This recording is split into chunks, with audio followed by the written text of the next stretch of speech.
May 22nd, 2025, quantitative easing and Canada's debt. Shaun Newman breaks down how Canada was able to use a workaround in order to borrow more money than they were legally allowed to borrow. And I thought it was a really great breakdown, so I'm going to share that with you a little bit later in the show. We've got a big grab bag of governance. We've got a huge segment today on Donald Trump and the president of South Africa. And if you didn't watch it, it's a fun watch. You should definitely go watch it. And can we do it again? Let's ride that roller coaster one more time. I thought it was a lot of fun, and we're going to spend a little bit of time on it today.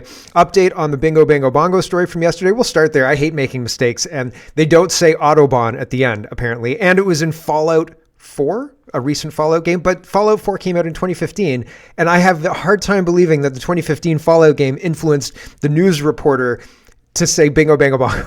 All of that aside, we'll talk about it. I got it wrong, and I hate getting it wrong. All day I couldn't stop thinking about it. I was like, oh man, I can't wait till I can get it onto the show today and correct it. So we'll talk about that too. Trump on white genocide. Yeah, we talked about that. Canadian Forces is having recruiting problems. I'm shocked.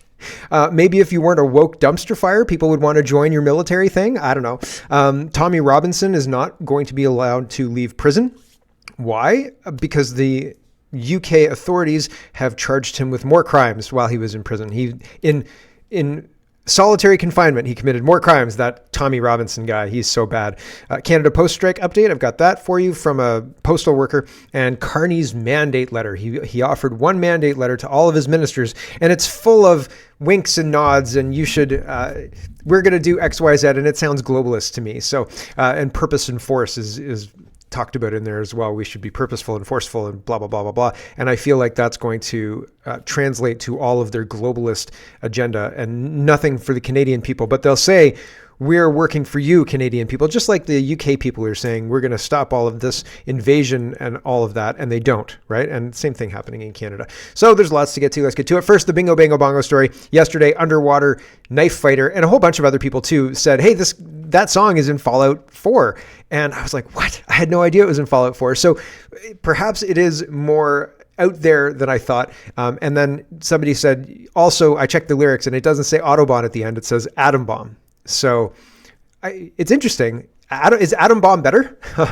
And thinking about it after that, I was like, oh, the song was released in 47. So this is after they already finished targeting Germany. I think it's a start of a new plan, a new strategy. And I think they were working things out. Also, here's like working things out. Like how do you get people who swim and fish all day to move into society and get a job and drive a car? This is the problem we're working on as globalists. They solved it, obviously, by giving them free money. Well, by creating a global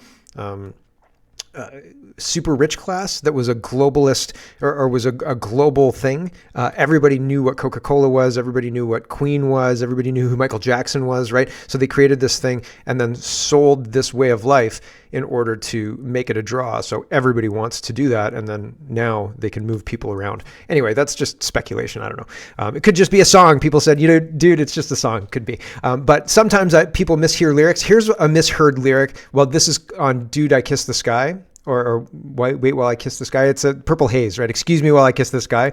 There's a website that's based on misheard lyrics. And this is one that I saw on here just because I was looking it up. And one that I thought, because I like the Eagles a lot, and I thought Hotel California was the line. I thought it was her mind is Tiffany twisted. That is the actual line. Oh, okay. People say her mind is definitely twisted. No, Tiffany twisted. So clear. Anyway, this guy's talking about the Club of Rome. And this is why I think that there is and has been a plan, and why that plan is communicated through popular media, etc. This guy's talking about Club of Rome. It's just maybe a minute, but he's talking about a concerted effort to target the United States and to destroy it from within, basically, which is what we're watching. Here we go.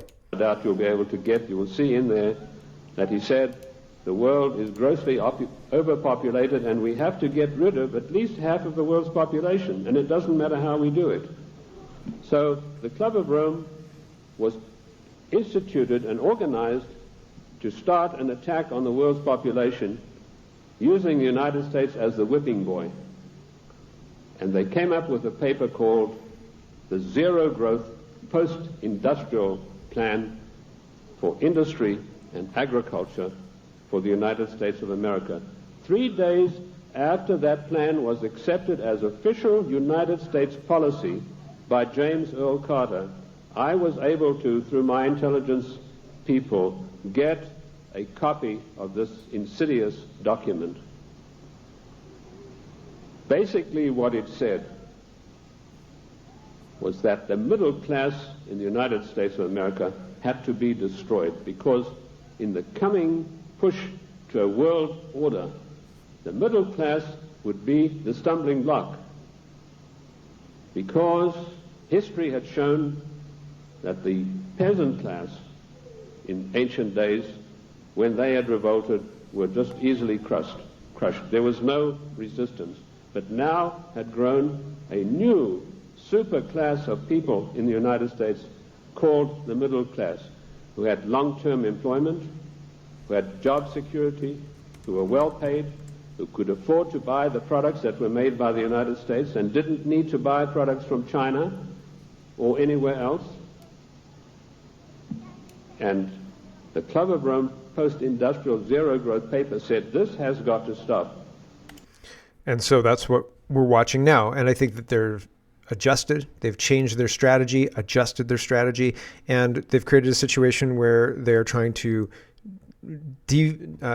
destroy or reduce our way of life, our standard of living, to the point where it's acceptable to them, right? And so it's very interesting to watch. Who knows? Sorry about getting the Autobahn thing wrong, but I think broadly they communicate in media, and they were, I think at that time in post 1945, they were trying to figure out a way to target the West and start their plans moving forward. And yeah, moving on, let's talk about Mark Carney and our grab bag of governance. And here is Mark Carney's mandate letter. There's one mandate letter for all of his ministers. The government is going to sit, next week, I think, for a week and a half, 2 weeks, and then they'll be on summer break. So interestingly, this letter talks a lot about AI. This letter doesn't say anything about censorship, but I feel like that's inherent in the AI. There's a Build Back Better in here. What else? There are a whole bunch of things. There are statements talking about how we are in the midst of a transformational time not seen since the Berlin Wall. There's a lot of really, really broad statements that I don't think are backed up in fact, but they tell us what they're going to do before they do it. That's what this is, in my opinion. So here's the letter. We'll read it in full. Dear colleagues, says Mark Carney, last month, Canadians elected a new government to stand up for our country and to build a strong economy that works for everyone. As members of the 30th Ministry, we must fulfill this mandate with purpose and force.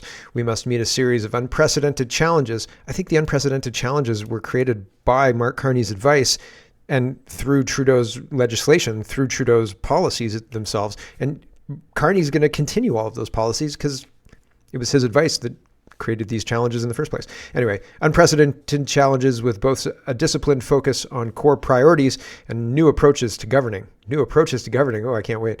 The context, a generational challenge. Canada faces a series of crises. In a more dangerous and divided world, geopolitical risks are rising, threatening our sovereignty.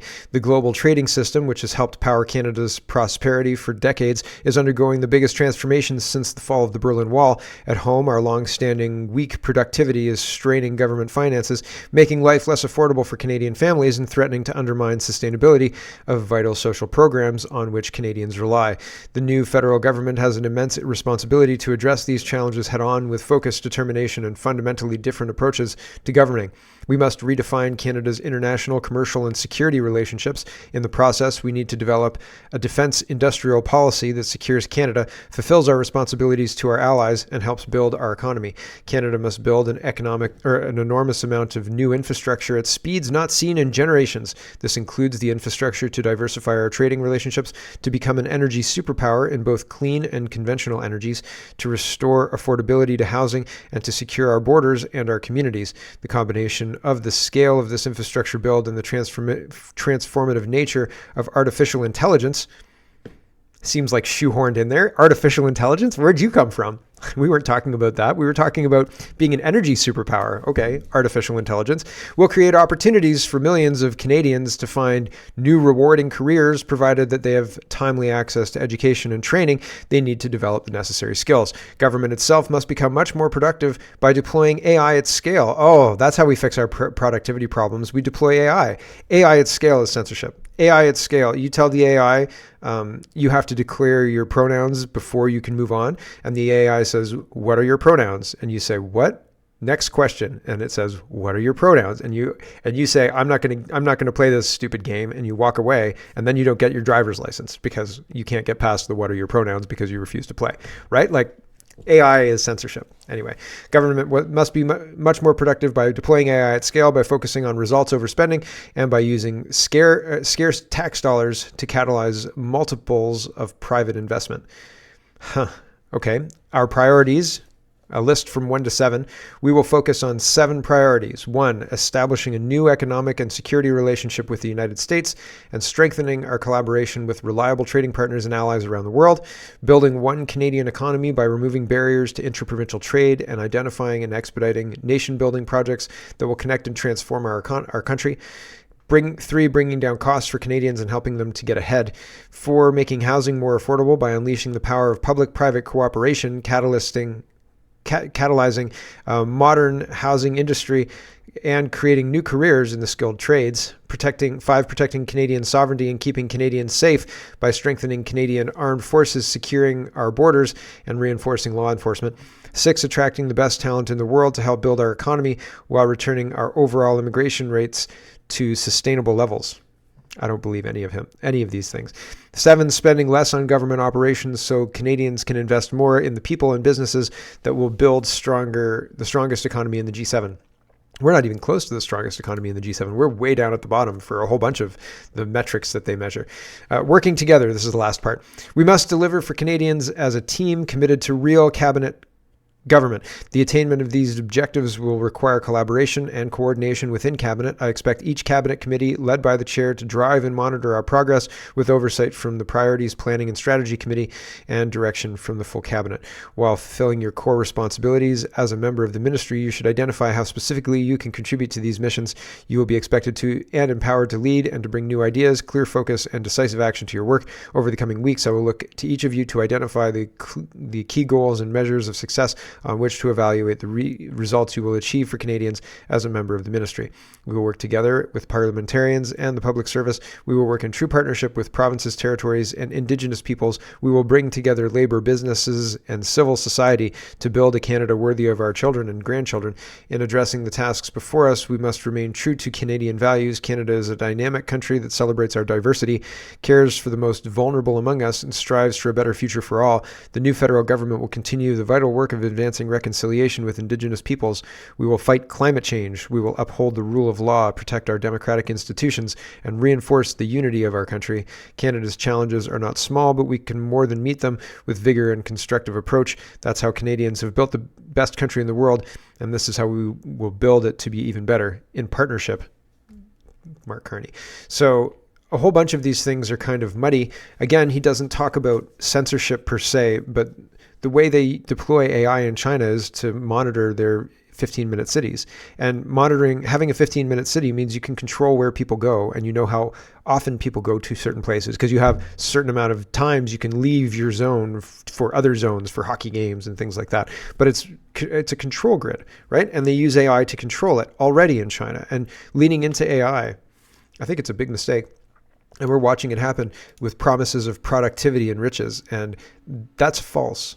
That's never going to materialize unless you're in the Laurentian elite, okay? Unless you're Mark Carney's buddy who's investing in the AI system that's going to monitor all the 15-minute cities, just like Justin Trudeau and the lipid nanoparticles, right? You got to take some of the money being made right off the top, right?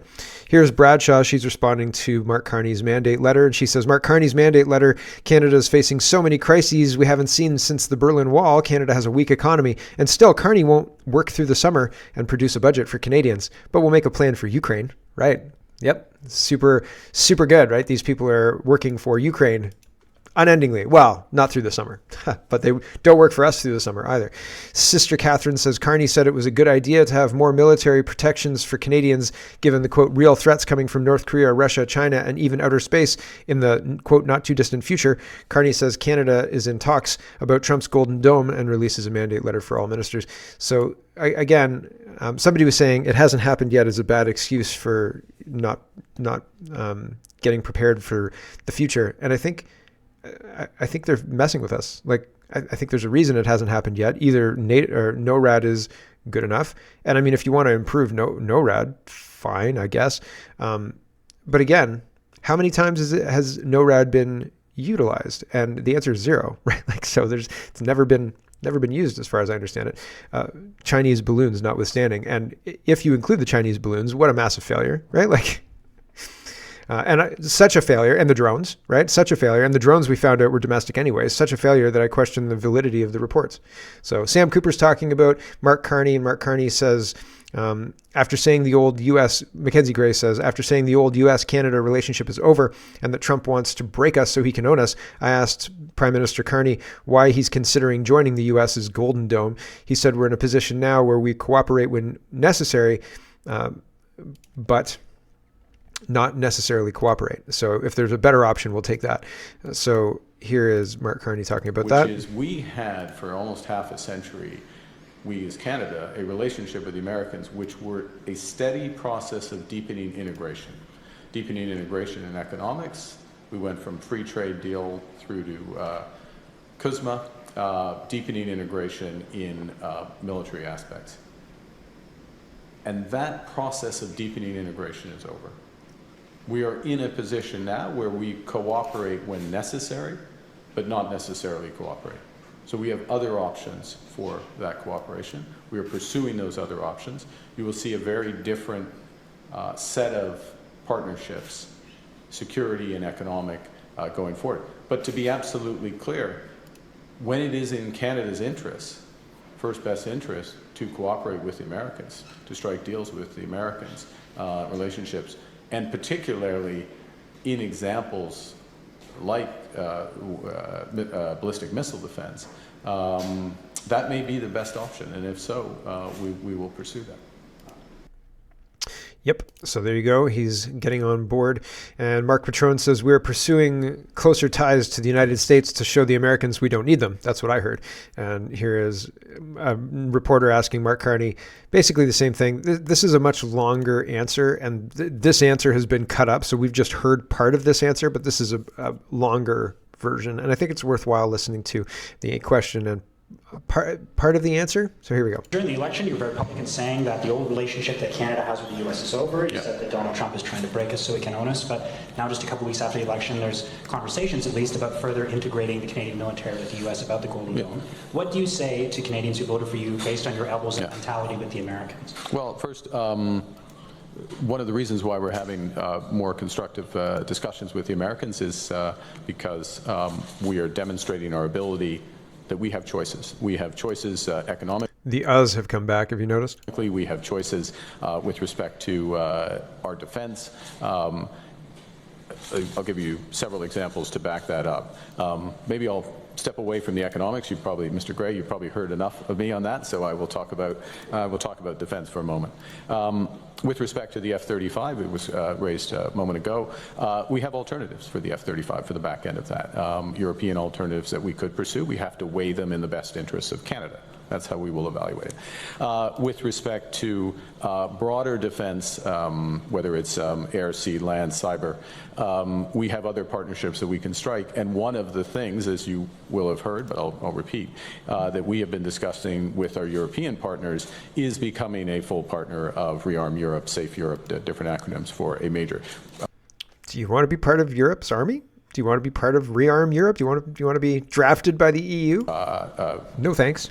Relationship that we can have that gives us diversification, new partners, new options, better value for money, potentially more domestic Canadian economy. I don't know that we could get better value for money than what we've currently got. How much do we pay for defense? 1 point what percentage now? Economic benefits.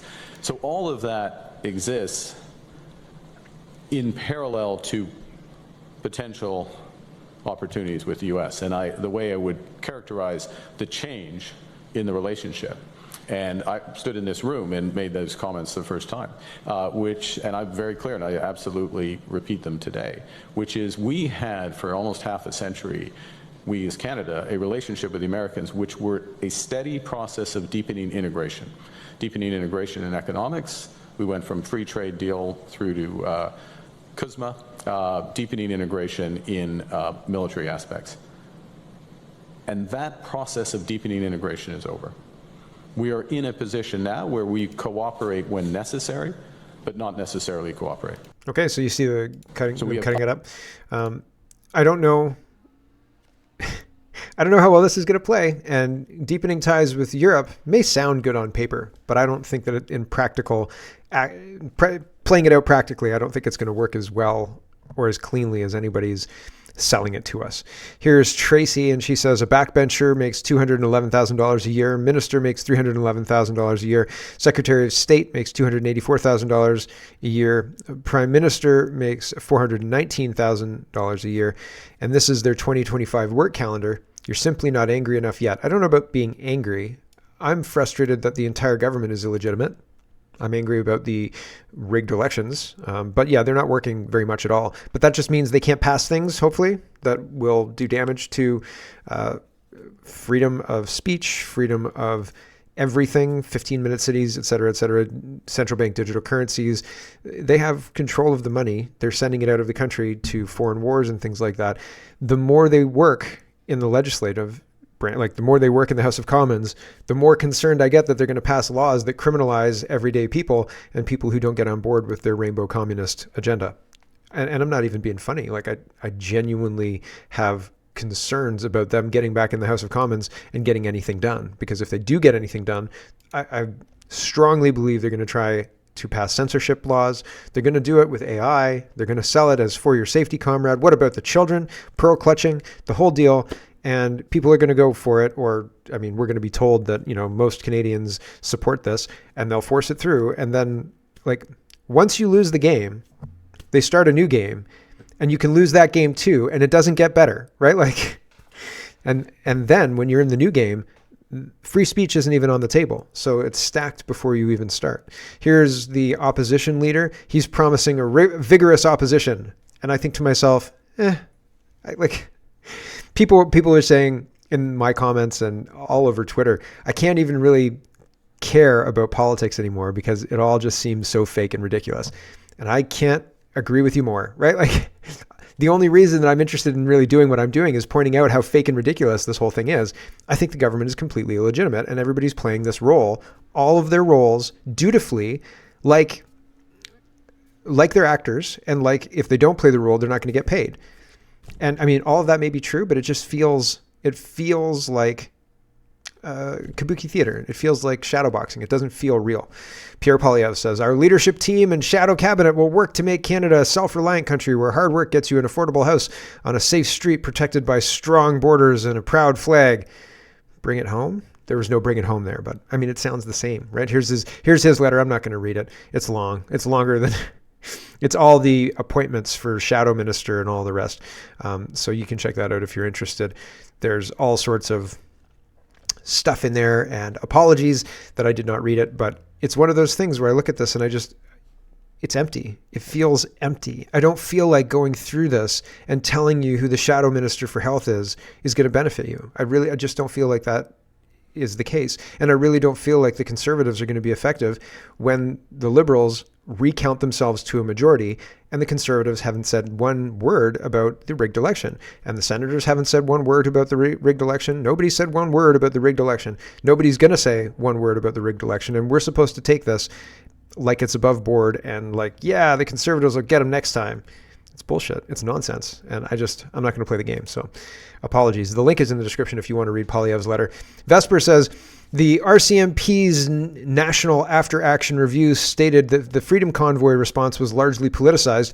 Are you saying, RCMP, that Tamara Lich, Chris Barber, and Tom Mazzaro were subject to political persecution, masking itself as national security? Am I grasping this correctly? So here's the National After Action Review has been released, and the Justice Center says a new RCMP review admits the Freedom Convoy response was highly politicized when policing bends to political pressure, charter freedoms like peaceful assembly and expression are at risk. Yes. And it says politicization of the law enforcement response. Interviews and survey respondents felt that the police response to the convoy events were highly politicized. This was particularly the case with respect to the convoy events in the National Capital Region, where various elected officials and senior Government of Canada officials were of the view that it was the RCMP's responsibility to resolve the blockades in Ottawa.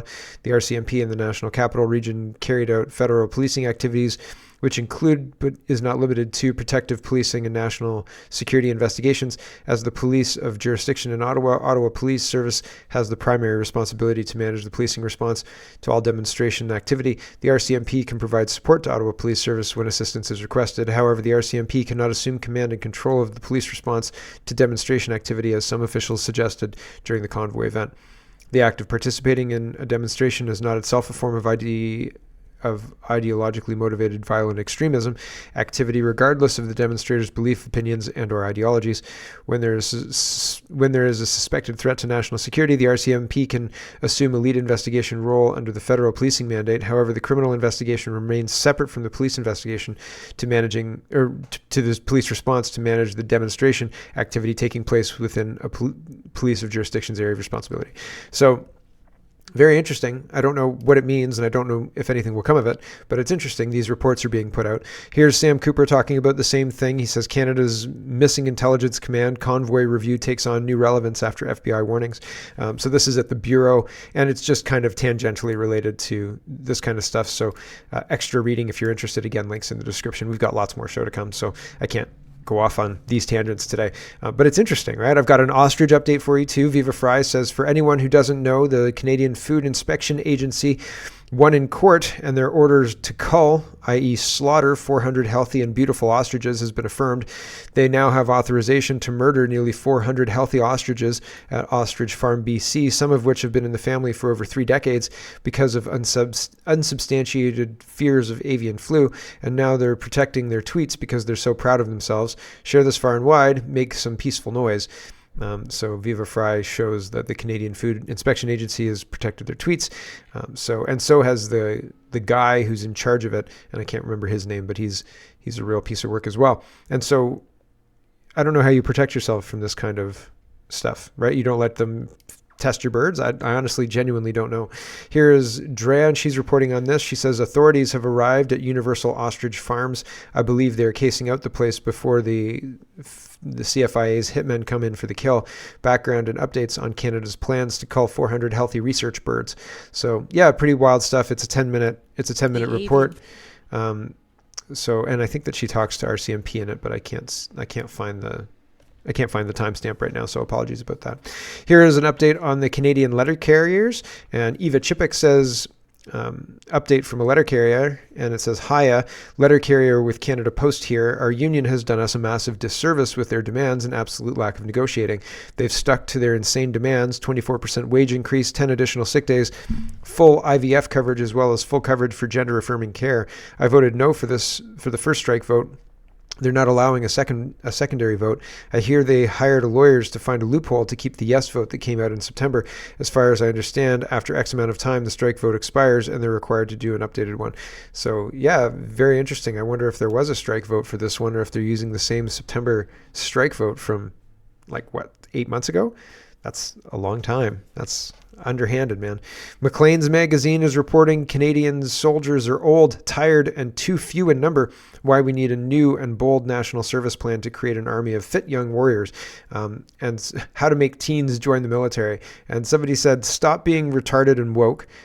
Don't mandate poison to be injected into their bodies. Don't fight stupid banker wars. There you go. Maybe. I wouldn't join a military that was doing all of these things, being retarded and woke, forcing me to take an injection I didn't want, and fighting a stupid banker war. Yeah, right? Remove all of those. Well, suddenly my opposition to it, well, I mean, I would be a terrible soldier because they would say, run up this hill. And I'd be like, you know what? I don't know that I need to. We have a Jeep. So I'm just going to take the Jeep up the hill. Thank you very much. Daisy Media is reporting Chris Barber and Tamara Litch arrive at Ottawa Courthouse. Chris Barber's legal team is asking the court to halt sentencing, arguing that he acted in good faith during the 2022 Freedom Convoy and relied on guidance from police, lawyers, and even a judge. The Crown wants him jailed for 2 years and to destroy his truck, Big Red. A ruling on the stay of proceedings application could come as early as Friday, May 23rd. So they're trying to punish these people. And it's egregious and it's wrong. Oh man, I wanted to do the white genocide in the main show, but we've got lots of budget stuff to talk about. Oh my gosh, all of these things, all of these stories are really important. We're gonna do the white genocide one right now because it's just turned 30 minutes and I feel like we can do it. Trump was savage with the South African Prime Minister or President. I don't know if he's a Prime Minister or President. And so he has him in the White House, and he says, this guy has no idea what's coming. Like this guy, he's the president or prime minister of South Africa. No idea what's coming right now. Trump says, turn off the lights. Turn the lights down, and just put this on. It's right behind you. Johan. He was savage. You're not wrong. With or without you, people are going to occupy land. We require no permission from you, from the president, from no one. We don't care. We can do whatever you want to do. Who are you to tell us whether we can occupy land or not? We are going to occupy land. South Africa occupy land. That's who we are. This goes on for 4 minutes, and then Trump. So Trump is showing a video of them having a big rally talking about kill the Boer, and absolute savage. And Trump here, listen to it at the end here. Man, these are burial sites right here. Burial sites. Over 1,000 of white farmers, and those cars are lined up to pay love on a Sunday morning. Each one of those white things you see is a cross, and there's approximately 1,000 of them. They're all white farmers, the family of white farmers. And those cars aren't driving, they're stopped there to pay respects to their family member who was killed. And it's a terrible sight. I've never seen anything like it. Both sides of the road, you have crosses. So he shows this video, and then here are people, this is the same one. Libs of TikTok says, this is exactly what I voted for. The first one was posted by the White House. President Trump always brings the receipts. And here a reporter asks the president of South Africa if he denounces what he saw in the video, and Trump follows up. Here we go. So you denounced that type of language in the video that you saw? Oh yes, we've always done so. As government, as my own party, we are completely opposed to that.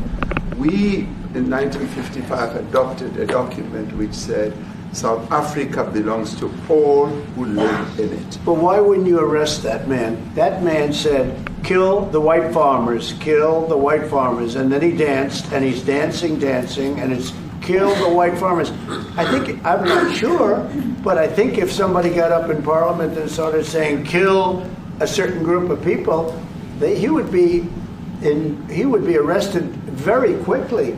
That man is going all over South Africa, and that's not a small party. That was a stadium that holds 100,000 people, and I hardly saw an empty seat. That's a lot of people. That's a lot of representation. And those crosses, we have dead white people, dead white farmers, mostly. And you take a look at Australia, they're being inundated, and we're being inundated with people that want to get out. And their farm is valueless. It's valueless. And they just want to get out with their life. And this is a very serious situation. Yeah, so very interesting. This guy's squirming, and Trump is relentless. Here is the president, the same guy who's sitting with Trump there, and this is him saying "kill the Boer," I think, or he says he wants to seize the land from people he doesn't consider our people and give them for zero compensation. So here you go. Question of land, the land of our forefathers and our foremothers must return to our people without any fail and without any payment of compensation. And it must happen now. So they want the land, and they don't want to compensate anybody for it. So pretty wild stuff. President Trump to the South African president. Here he pulls out a stack of dead boars, white South African farmers, and here, savage. Just seen on the screen. I don't know. Look, these are articles over the last few days. Death of people. Death. Horrible death. Death. I don't know. But you know that To pick anyone, white South Africans are fleeing because of the violence and racist laws. And this is all, I mean, I'll give these to you. So when you say, what would I like to do? I don't know what to do. Look at this. White South African couples say that they were attacked violently. President Trump, when will you go and see for yourself if it is? Well, I could do that. Look, here's burial sites all over the place. These are all white farmers that are being buried. And he asks about a jet that was given. You ought to be ashamed of yourself. You know, you are so bad. You're such a bad reporter.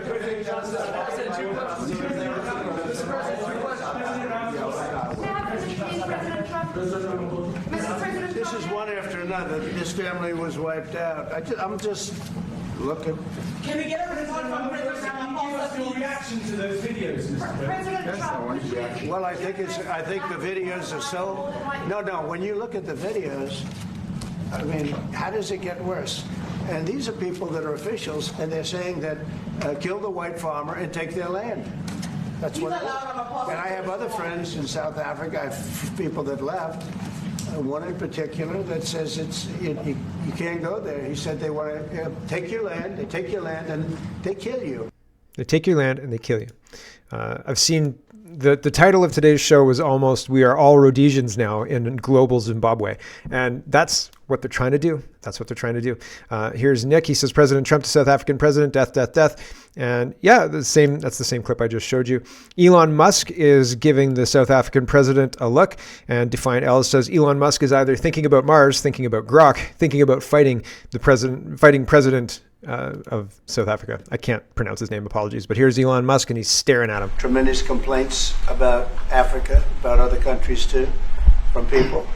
They say there's a lot of bad things going on in Africa. It's like when Kanye West is making like one expression and then he changes to a very serious expression. It's funny. Here is the president of South Africa to Trump. Well, this is another interaction. I can't remember why this one's important, but I think it's queued up, so we'll just watch it from here. But you do allow them to take land. No. You do allow them to take land. Nobody can take land. And then when they take the land, they kill the white farmer. And when they kill the white farmer, nothing happens to them. No. Nothing happens to them. There is criminality in our country. People who do get killed, unfortunately through criminal activity, are not only white people. Majority of them are black people. And we have now been utilized. The farmers are not black. I don't say that's good or bad, but the farmers are not black. And the people that are being killed in large numbers, and you saw all those grave sites, and those are people that loved ones going, I guess on a Sunday morning, they told me, to pay respect to their loved ones that were killed. Their heads chopped off. They died violently. And, you know, I mean, we're here to talk about it, and I didn't know we'd get involved here. But I will say this, that if the news wasn't fake, like NBC, which is fake news, totally, one of the worst, ABC, NBC, CBS, horrible. But if they weren't fake news like this jerk that we have here, if we had real reporters, they'd be covering it. But the fake news in this country doesn't talk about that. They don't want to talk about it, but now they have to talk about it, but they won't. Because Trump is trying to keep him on track, trying to bring him back. They kept trying to talk about planes, talk about all sorts of other stuff. No. These white farmers are dying. See all of these white farmers. See all those white crosses? White farmers are dying, he kept saying. Very interesting. Here's CNN, and Libs of TikTok says, CNN just called Trump showing the president of South Africa evidence of leaders calling for white genocide and stealing their land in ambush of debunked conspiracy theories. Okay, so this is This is what the Canadian media is saying too, okay? You watch it and you come up with your own, you decide what this was. But I thought it was super fun. Here we go. Cyril Ramaphosa brought his best diplomatic self to this meeting, but nothing could have prepared him for this multimedia ambush that President Trump laid out with video, with printed out news stories. This was a laundry list of debunked conspiracy theories.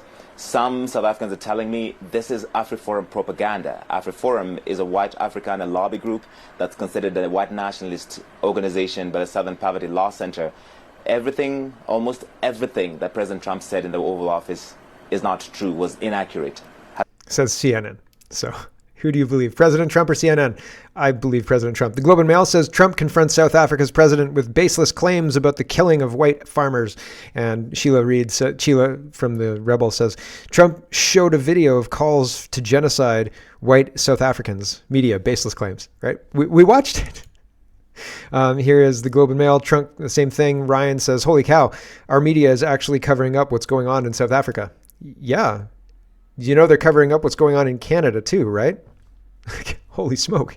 Will is responding to ABC News. ABC News says President Trump and South African president engage in back and forth at the White House over Trump's unfounded claims of, quote, genocide against white South African farmers.